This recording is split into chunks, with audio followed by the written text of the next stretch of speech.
যমুনার বুকে এক টুকরো জনপদ চর সারাশিয়া। এই গ্রামে পৌঁছাতে হলে পাড়ি দিতে হয় উত্তাল যমুনার বুকের দীর্ঘ নৌপথ। কিশোরের কাঁধে বই, নয়তো হাতে থাকে কোদাল, আর কিশোরীদের স্বপ্ন থেমে যায় নদীর পাড়েই। ৫ দশকের বেশি সময় ধরে প্রায় ১৫ থেকে ২০ হাজার মানুষ এই গ্রামে বসবাস করছেন, কিন্তু এখনও এই চর যেন বাংলাদেশের মূল ভূখণ্ড থেকে বিচ্ছিন্ন এক দ্বীপ। নেই কোনো প্রাথমিক বা মাধ্যমিক বিদ্যালয়, নেই স্বাস্থ্যসেবার ন্যূনতম সুযোগ। আমাদের স্কুল ভেঙে যাওয়ার কারণে আমরা স্কুলে যেতে পারছি না। নদীতে বাড়িঘর এবং স্কুল ভেঙে যায়। আমাদের এই চর সারাশিয়া আমরা ১৫ থেকে ২০ হাজার জনসংখ্যা বসবাস করি।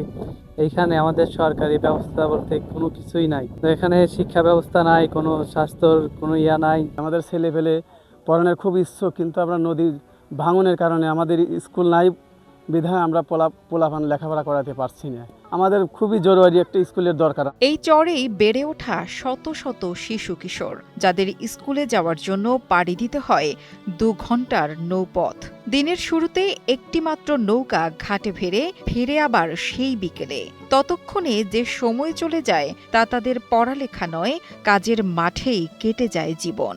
স্বাস্থ্যসেবা বলতেও কিছু নেই। কারো যদি অসুস্থতা আসে, সময় মতো হাসপাতালে পৌঁছানোর চেয়ে মাঝপথেই থেমে যায় নিঃশ্বাস, আর এতেই হারিয়ে যায় এক একটা জীবন, চুপচাপ কোলাহলহীন। আমাদের স্কুলে এখান থেকে অনেক দূরে নৌকাত করে যেতে হয়, তাই আমরা ভয়েতে যাই না। আমাদের এখানে স্কুল দরকার। আমার গ্রামে স্কুল না থাকার কারণে আমরা পড়াশোনা করতে পারছি না। আগে যে চর সারাশিয়া সরকারি প্রাথমিক বিদ্যালয় একটা স্কুল ছিল, ওই স্কুলে আমাদের অনেক ছোট ভাই বিরাদার বা আমাদের ছেলে পেলে পড়তো। এখন সেই স্কুলটা নদীতে বিলীন হয়ে গেছে। পুনরায় আবার আমরা নতুন একটা স্কুল এবার চাই। জীবনের সব আয়োজন এখানে একসাথে। পাবনা জেলার বেড়া উপজেলার হাটুরিয়া নাকালিয়া ইউনিয়নে অবস্থিত এই চর সারাশিয়া। না আছে আধুনিকতার ছোঁয়া, না আছে উন্নয়নের বাস্তবতা। যেন রাষ্ট্রের চোখের আড়ালে থেকে গেছে একটা গোটা জনপদ, যেখানে যমুনার ঢেউয়ে হারিয়ে যায় স্বপ্ন, আর বেঁচে থাকার লড়াইটাই যেন এখানকার একমাত্র পাঠশালা। এই ৯ নম্বর ওয়ার্ডে ১৫,০০০-এর মতো লোক বসবাস করে এই চরে।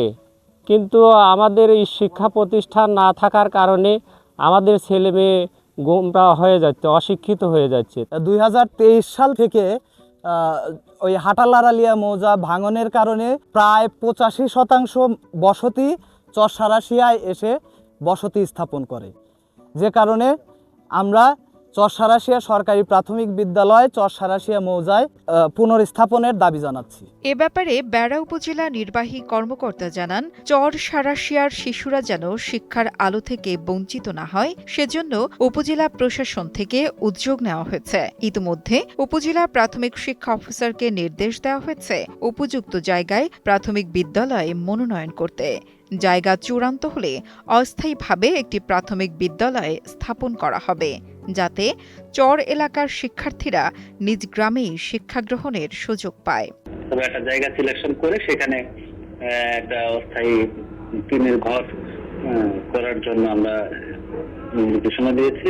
জায়গা সিলেকশনের কাজ চলছে। একটা জায়গা সিলেকশন হয়েছে, এটা নিয়ে একটা আপত্তি হয়েছে। সেই আপত্তির বিষয়টা উপজেলা প্রাথমিক শিক্ষা অফিসার সেটা বিবেচনা করছেন।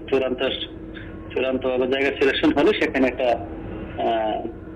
প্রাথমিক বিদ্যালয়ের একটা টিনের ঘরের জন্য একটা বরাদ্দ প্রাথমিক শিক্ষা অধিদপ্তর থেকে এসেছে, এরকম আমি শুনেছি। প্রাথমিক শিক্ষা অফিসার জানিয়েছেন, সেই টাকা দিয়ে সেখানে একটা টিনের ঘর নির্মাণ করা হবে। চর সারাশিয়ার শিশুরা আজও শিক্ষার আলো থেকে বঞ্চিত, যেখানে বই খাতা নয়, তাদের সঙ্গী হয় কাস্তে আর লাঙল। নদীর ওপারে আধুনিকতার ঢেউ থাকলেও এই চর এখনো পিছিয়ে শত আলো থেকে। তবে আশার আলো দেখাচ্ছে প্রশাসনের সদিচ্ছা। অস্থায়ী হলেও যদি একটি বিদ্যালয় গড়ে ওঠে, তবে বদলে যেতে পারে একটি প্রজন্মের ভবিষ্যৎ। কারণ শিক্ষা শুধু অধিকার নয়, এটা একজন শিশুর স্বপ্ন দেখার পথ চলা। মোহাম্মদ রাজীব জোয়ারদারের পাঠানো তথ্য ও ভিডিও চিত্রে ডেস্ক রিপোর্ট, কালের কণ্ঠ।